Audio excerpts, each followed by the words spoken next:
G'day Spurs fans, Paul Hotspur Hippie here, the only psychedelic soccer show on the internet. Woo. I'm in Old Toongabbie, or Toongabbie, taking a break. Thought I'd go for a walk. Not exactly what I'd call a raging torrent. What's this? Apparently this is called Settlers Walk, so that's got a few connotations in it. I hope you're all well out there.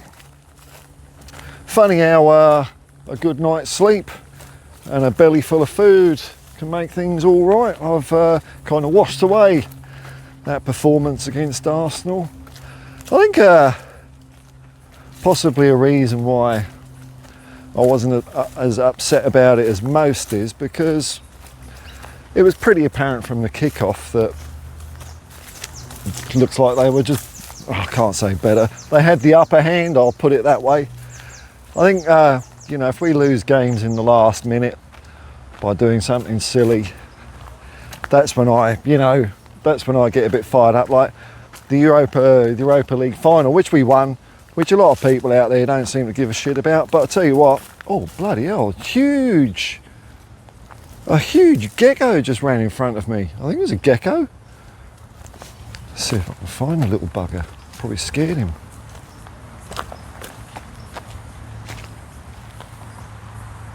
Oh well. Do you hear that? Do you hear that? It was like a dragon. Friends, the Europa League final, if we'd have lost that, I would have been gutted. Well, it's a great nature walk, look. Oh well, fuck it, we'll go the other way. Is there anywhere it's set up that's at least a bit naturalistic? And when I say naturalistic, I don't mean weirdos. So I found it easy to take, and look, the fallout. I'm doing as best as I can not to watch any Spurs stuff really, and I'm finding that I'm enjoying the football a bit more. I watched Thomas Frank's press conference after the game. A little sort of, maybe a tiny swipe at Ange there, saying about, remember we finished 17th last year? Well, we did, but anyway, we'll let him off. Yeah, it's stagnant, it's like a big toilet, isn't it? Very stagnant. But one thing he did say, which I think is fair enough, is that, people, the Fleet Street meathead hacks, they're all experts, aren't they? Asking, even the tone of these journalists' voice, I can't stand voices. They're so smug. They're, like the Alex Crook syndrome, crookitis, where it's like, well, putting 5 at the back, Frank, wasn't that a bit shit? And I think Frank's got a good point where if you're good and if you've got an attacking mindset, it doesn't really matter what formation you play. If we'd have started with 4 at the back, would the result have been any different? I mean, given the way we performed, I don't think it would really. So I can't really point a finger at that and blame it. And he did change it to 4 at the back at half time, but didn't work within like 30 seconds, did it? No, they were just too good for us on the day. Wait till you come to Tottenham Hotspur, the stadium that teams fear to go to because of its intimidating atmosphere. Speaking of which, why do all the away fans piss off before the end? I don't understand. Where have you got to go? You've got to be somewhere, have you? I mean, what was it? It was a Saturday afternoon. I don't even know what's on telly in the afternoons anymore. I don't know. Why pay your money, go and see a game and see 80 minutes of it, despite whatever, no matter what the result is. I just don't understand that. I'm hearing seeing people say, and I get this information, a lot of it from Mountain Bushman, because I can't be arsed watching any of this stuff anymore. And like I said, I'm getting more enjoyment out of football, just going in kind of unfettered, untainted. but people are saying things like, oh, I'm sick of watching Spurs, I hate watching Spurs. Well, you know, I hate watching Married at First Sight. I don't know if they have that in your country. Married at First Sight, reality TV show where producers pick couples that are bound to have aggro and drama with each other. They're not going to pick people that get along, that's for sure. And it's just like 500 weeks, 3 episodes a week of people barking bollocks at each other, all to promote their own Instagram profiles. I hate it so much, in fact, I don't watch it. Easy. If you don't like watching Spurs, don't watch it. The hyperbolic words that are coming out, like unacceptable, unforgivable, well, be a man or person of your word. If that's what you really think, fuck off. Go and watch another team or don't watch anything. I mean, what does that even mean? It's like people are trying to be the angriest, the most, I don't know, vitriolic. It's an arms race of cack, isn't it? Who can talk the most shit about Tottenham? Unacceptable means you don't accept it. Unless they're full of shit, of course, because they're saying unacceptable, then they'll watch the next game. So they are lying, basically, using words that are not appropriate. Well, I get it, you could be annoyed, pissed off, disappointed, whatever. But you dust yourself off and get ready for the next game. But no, it's a fucking arms race out there of despair.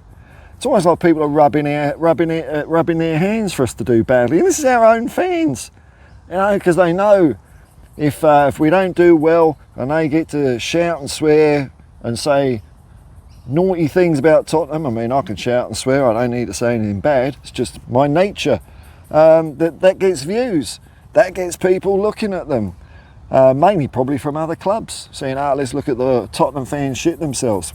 I'm not doing it, and I'm sticking to this on my channel. You know, during that game on the weekend against Arsenal, it was bollocks, eh? But I'm there doing a watch along.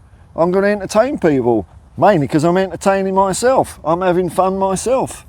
So whilst I do take the game seriously-ish and results seriously-ish, I ain't going to let it get me down. I'm just going to have fun with it. And then if we're being pummeled, oh well, what can you do?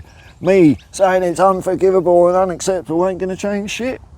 But anyway, that's all in the past. That's all in the past. I'm sure if you want to know more about the status of Tottenham and the squad, you can watch all the other clowns out there. I did a stream this morning and I looked at the team that we played against Arsenal, the team that Frank put out, and our bench, hey, looks fine to me. I can't see any shit there. It's not like a few years ago where there was a couple of, you know, predictably weak links. I'm thinking it's a team with a lot of potential. Don't see the problem with it at all. And like I said in my review, when Odegaard came on, I thought he looked good. So, we've got PSG in less than 48 hours time now. An important Champions League game. If we win, we bounce up the table, so it's going to be a Euro golden ticket game, because we could march up the table quite a bit, and beating a team like PSG at their place, or getting a result, getting a draw or something out of it. How many teams are going to go there and do that? Meanwhile, Arsenal, let's hope they run out of legs against us, because they're playing Bayern Munich, and I fancy a certain Harry Kane to maybe shove 5 past the bastards. So I'll be keeping an eye on that one, because I don't want Arsenal doing well, because they're right up near the top, aren't they, at the moment? So a few losses in Europe will do well for Arsenal. Although, on the other hand, it gets their hopes up, doesn't it? And then they flounder in the round of 16 or the quarters or the semis. They're too shit. They don't have the European pedigree that Tottenham Hotspur, by far the greatest team the Galaxy's ever seen, has. In fact, our very own Steve Perryman has got more European honours on his own than Arsenal have in the entirety of their history. That's their pedigree. One guy, more than Arsenal. I think we got a chance. Against PSG. We gave them a damn good fight with 5 at the back. Was it Lucchese, somewhere like that? It was in Italy, wasn't it? The European Super Cup final. A proper competitive game, not a friendly. We put a glove on them. Unfortunately, we lost that one to penalties, but I reckon we're in their heads. We're in their heads. They're not in our heads. We know we could beat them. They're beatable. So I'm excited. I'm excited. I'm not going to keep whinging on about the Premier League.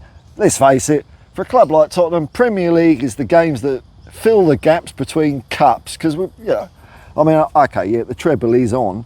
But as far as winning the bloody thing goes, it's not like we've won it every year, is it? We've won it twice. So good cup runs are something that always gets me excited. And look, we're 8th, 9th in the league, but we're still above the likes of Liverpool, Manchester United, Everton. I mean, it's crazy. It's a crazy year in the Premier League. It'll be interesting to see how it all settles out towards the end. Liverpool fans look like they're going troppo with Slot. I mean, what do you have to do? Like, even in the 80s, Liverpool didn't win every year, didn't win the league every year. They always had mainly win it, not win it, win it, not win it. And for a club like Liverpool, when they don't win it, they don't give a shit where they come. A club like Spurs, we just want cups.